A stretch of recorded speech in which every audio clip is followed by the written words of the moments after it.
In case you're wondering what President Trump's defense is for pulling troops out of Syria and ignoring bipartisan outcry about abandoning our allies, here's it. They didn't help us in the Second World War. They didn't help us with Normandy, as an example. They mentioned names of different battles. They were there, but they're there to help us with their land. With all of that being said, we like the Kurds. What? Let's get to independent Senator from Maine, Angus King. Maybe that makes some more sense to you. I don't know what he was talking about there, our president. I mean, Sorry, how I can't big? help you, Chris. Well, that's the first time. We've known each other a long time, Senator. The stakes in Syria. He has never had Republicans come at him the way he is right now over this. Are you hearing about any potential change in posture? He went back and forth on this before with Mattis. I haven't heard of anything. Lindsey Graham and a lot of the Republicans have been very strong this week, and I think correctly so. Lindsey said he had 95 votes. I'm one of those votes. But I haven't heard any indications. The president's kind of waffled over the last couple of days and indicated if Turkey does something bad, he'll respond. But this is one of the worst decisions that I've seen one of our leaders make. I can't remember when. It was procedurally sloppy, morally reprehensible, and strategically dumb.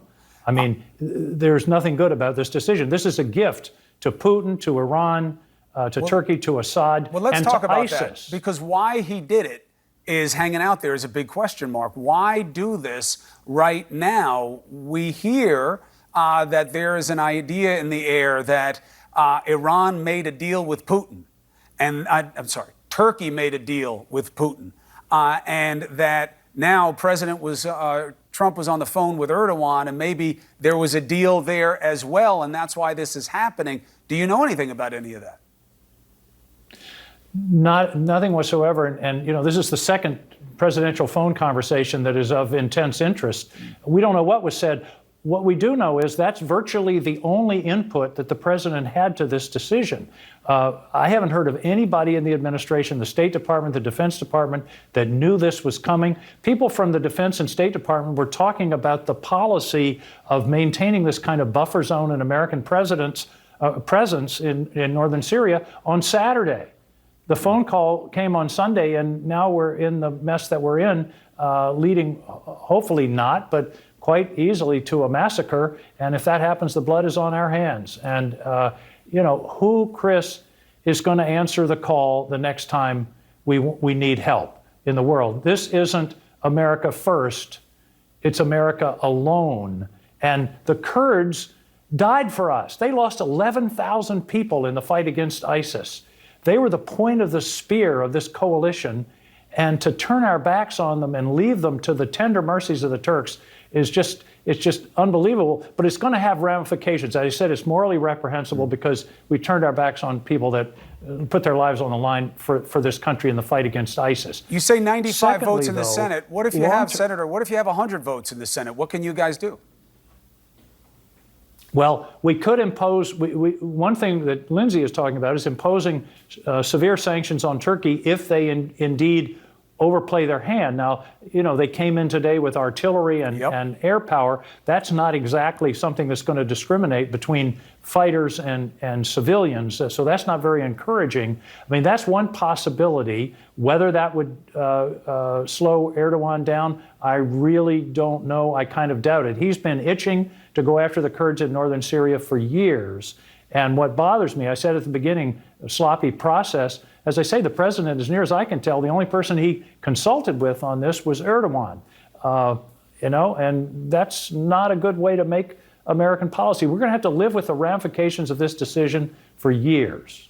Of course, then if you pass some sanctions, the question is, what if the president refused to have them put into effect? What if he were able to play a role there? And how all of this will cascade into what you're looking at with Ukraine, because if you think about it, the Republicans are much more angry at him now when he needs them most. He's supposedly been making calls to Senator McConnell to say, hey, do we have all our ducks in a line there?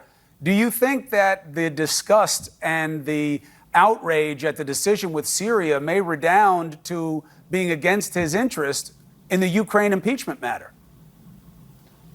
I think it possibly could. I don't know. I think, I can't read the minds of my colleagues, but I think they'll try to distinguish between the two. But I think this both may are about wake abuses up of power. Some people that's right, and I think some people may say, this is a dangerous situation. Chris, the airwaves have been full of this discussion. You had your Mr. Slapp talking about politics and everything. But this is a really grave situation. I've been a conservative on impeachment. For 2 years, I've been saying, let's do the election. Let's not go through this thing that will divide the country. But on the Ukrainian thing, where you have a president of the United States using the awesome power of that office and, in effect, our country, to enlist a foreign country in his reelection campaign, I got to the point where I said, I just can't blink at that. I can't, to honor my own oath to the Constitution, I can't just say that doesn't justify at least being investigated. And there's a lot of confusion. The word impeachment, the impeachment in the House is, you mentioned it earlier, it's like an indictment by a grand jury. It's not the final determination. It's not the due process. The trial is in the Senate. That's where you have combating witnesses or depositions. They use depositions in the Clinton case. But the idea now is for the House to gather the information. And the president basically is taking, as far as I'm concerned, a novel legal position. On the one hand, they're saying a president can't be indicted and tried. And now they're saying, but he also can't be impeached because we don't like the process. Well, right. If you go to the Constitution, it's basically two sentences. It says the House has the sole power of impeachment, period. Doesn't say anything about witnesses or how it's supposed to work. And then later on in Article 1, it says the Senate shall try impeachments. The Chief Justice, if the president's the one being impeached, the Chief Justice is the chief judge of the impeachment trial in the Senate. And by the way, impeachment is for any federal official who abuses their Yes. power, abuses their office. And the framers were obsessed with the idea, the concern of foreign interference in our affairs. The Federalist Papers are full of it. Madison's notes of the Constitution itself. No, you can't have a title, the Emoluments Clause, all about trying to be sure foreign interests weren't engaged in our campaign. And here we have the president on the record he produced asking the president of the Ukraine to do his bidding on an investigation of what, at the time anyway, he thought was his principal opponent. A damning I don't know situation how on you its can't face. just, you got to say, you got to have that, somebody's got to investigate that. And that's what's happening We've got to get to right the now. bottom of it.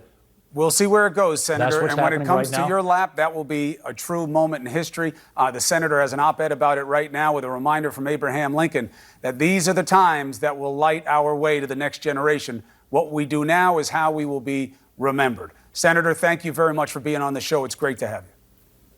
Thank you, Chris. Glad to chat with you.